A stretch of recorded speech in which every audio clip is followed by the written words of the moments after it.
In 2010, one nation boasted the highest standard of living on the entire African continent. Citizens enjoyed zero national debt, life expectancies in the mid-70s, and average per capita incomes hovering around $14,000. Yet within a few short years, that stability would evaporate entirely.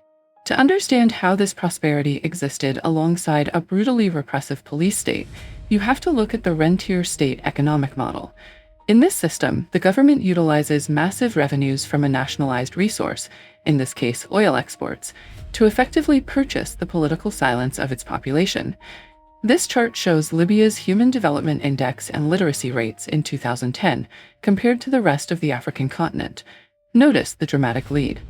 With 99% of government revenue coming from oil, the state funded ambitious social welfare programs, including heavily subsidized housing, universal healthcare, and a youth literacy rate that reached a near-perfect 99%. The crowning infrastructural achievement of this era was the Great Man-Made River. This $25 billion hydrological engineering feat utilized thousands of kilometers of concrete pipes to transport fossil fresh water from the Sahara to the coastal cities, conquering the region's severe water scarcity without taking on a single cent of foreign debt. But these material gains masked a fatal structural flaw. The entire society was completely dependent on a single source of gravity to hold it together. Muammar Gaddafi was the sole architectural pillar of the Libyan state. After seizing power in 1969, his primary focus was regime survival. To prevent military coups, he intentionally stunted the country's institutional growth. He outlawed civil society organizations, prevented the formation of independent government ministries, and kept the regular national army deliberately weak, poorly trained, and equipped with outdated hardware. True power and state function resided entirely outside these hollowed-out institutions. Control was maintained exclusively through Gaddafi's personal network and elite, heavily armed loyalist brigades, commanded by his own sons. If a country's entire operational existence relies on one man's shadow, removing him leaves nothing behind to inherit the structure. Decapitating the regime erases the state itself. In February 2011, inspired by the broader Arab Spring, popular uprisings erupted in eastern Libya. When Gaddafi's security forces responded with violent repression, the United Nations Security Council quickly authorized a no-fly zone to protect civilians in populated areas like Benghazi. Almost immediately, the NATO-led intervention experienced severe mission creep. The operation rapidly exceeded its defensive mandate. Coalition warplanes began actively dismantling the country's command and control infrastructure, effectively serving as the close air support division for the advancing anti-Gaddafi rebels. Behind the humanitarian banner, the primary orchestrators had complex geopolitical motives.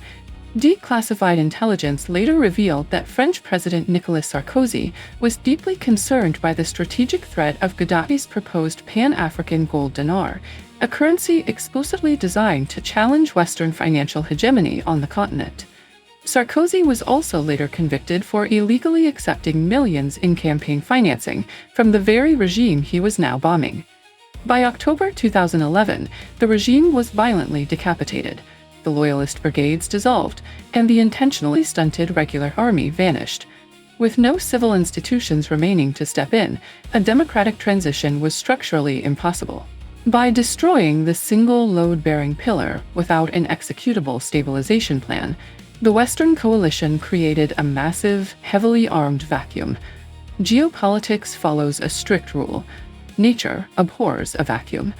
Foreign powers immediately flooded into the void to secure access to Africa's largest oil reserves and reshape regional leverage. Without central authority, the country fractured down the middle. In the West, Qatar bypassed embargoes, funneling weapons and funding to Islamist factions. Meanwhile, in the East, the UAE enacted the opposite strategy, supplying anti-Islamist forces with advanced air defense and foreign mercenaries. The primary beneficiary of this Emirati backing was General Khalifa Haftar, a former Gaddafi-era exile who used this massive influx of foreign hardware to wage sweeping territorial campaigns across the eastern half of the country. This proxy support guaranteed a permanent stalemate, transforming a domestic political crisis into the largest drone warfare theater in the world.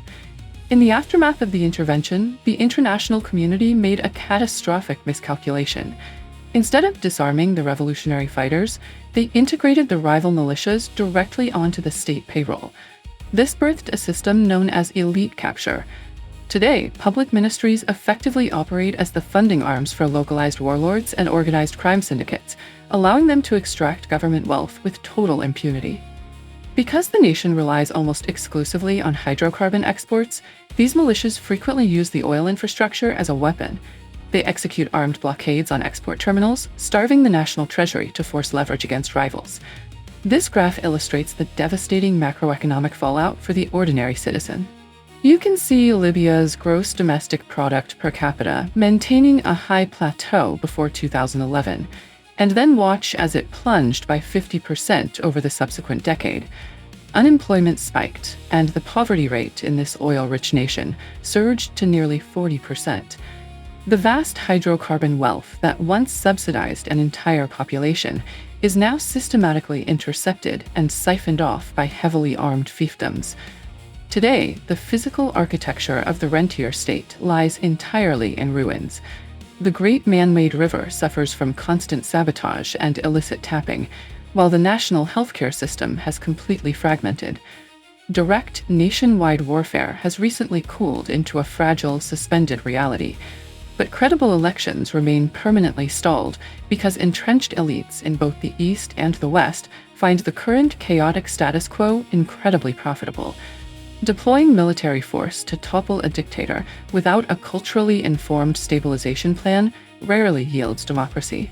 Instead, it hands a prosperous nation over to foreign proxies, leaving its citizens trapped in a permanent power vacuum.